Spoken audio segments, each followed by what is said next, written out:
Pas peu fière parce que je suis la première femme à entrer en tant que motarde sur la caravane. Donc.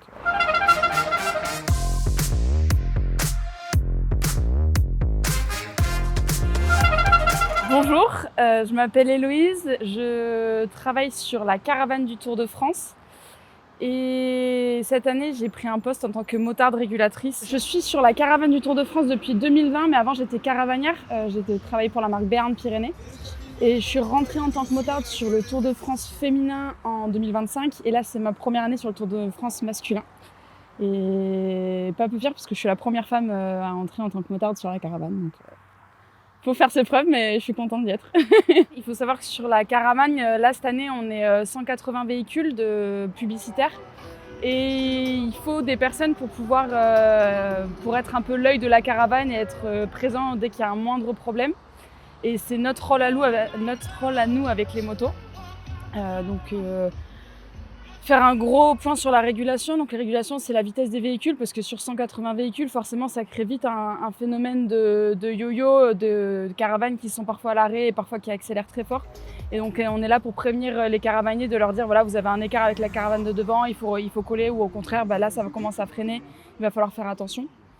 Et puis dès que les caravaniers ont un problème, c'est nous qui intervenons. Des décors qui tombent, des caravaniers qui parfois ont des problèmes de sono, tout ça, et ben nous on est les premiers sur le terrain pour pouvoir intervenir. Sur la caravane, on est 4 motards régulateurs. Et après, il y a 2 motards qui sont spécifiques pour la photo, ils ont un photographe derrière eux. Mais on est vraiment que 4 pour gérer les 180 véhicules. Bon, déjà, il faut être passionné moto de base. Et ensuite, on est obligé de passer une formation avec la garde républicaine qui se trouve à Paris, au centre de formation, qui s'appelle le CNFSR à Fontainebleau. C'est une formation de 3 jours où on nous fait travailler énormément de plateaux, un peu de route, encadré par la garde. Et à l'issue de ces 3 jours de formation, les gardes émettent un avis si on est apte ou pas à pouvoir travailler pour ASO, donc ASO qui est l'organisateur du Tour de France. Et ayant fait cette formation et ayant eu la validation des formateurs, c'est ça qui m'a permis de pouvoir rentrer dans l'aventure motarde pour ASO. Les difficultés, la plus grosse gestion, c'est la fatigue. Parce que mine de rien, les journées sont très longues.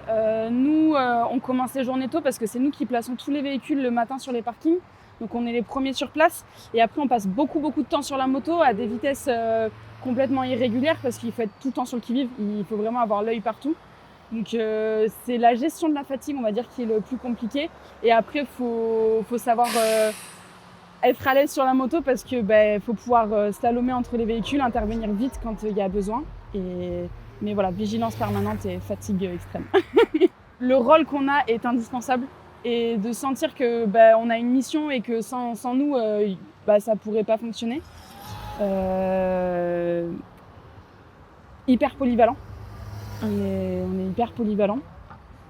Et en plus, l'aventure caravane, l'aventure Tour de France, quand on l'a pas vécu, on peut pas le comprendre. Mais humainement, c'est une aventure qui est très très riche. On est tout le temps en itinérance, donc on voit des paysages magnifiques. C'est aussi bien en montagne qu'en plaine. Il y a vraiment des endroits magnifiques en France. Et le plaisir de rouler sur les routes à moto, c'est des routes magnifiques et on arrive à prendre plaisir là-dessus quand même. Moi, je connais pas ce style de moto. C'est la première fois que je conduis un trail comme ça. C'est hyper confortable. On a des selles qui sont vraiment adaptées pour pouvoir passer des heures dessus. On a une position qui est pas du tout désagréable. On est droit, on est posé, donc pas de douleurs qui peuvent arriver par rapport à ça. C'est des motos à mon échelle qui sont un peu lourdes, mais dès que le moteur est en route et qu'elle commence à rouler, c'est des vélos. Vraiment, c'est hyper fluide à utiliser. Et après, des spécificités par rapport au Tour de France, c'est juste qu'on est équipé de radios pour communiquer à la fois avec la direction de la caravane, donc avec ASO, et après des radios pour discuter avec les caravaniers. Parce quand on a besoin d'intervenir, il faut qu'on puisse contacter les caravaniers directement. Donc on a ces 2 radios, et après on a une balise GPS pour savoir où est-ce qu'on est à chaque instant. Parce que ça nous arrive en tant que motard de pouvoir... sur le parcours, il y a des moments où les coureurs vont passer, mais nous, avec des véhicules modifiés, on passe pas en termes de hauteur, de largeur. Donc du coup, on fait des dérivations. Donc on sort du parcours, et du coup, d'avoir la balise GPS, ça nous permet on sait où est-ce qu'on est à chaque instant, et on peut pas se perdre. Normalement, on peut pas se perdre.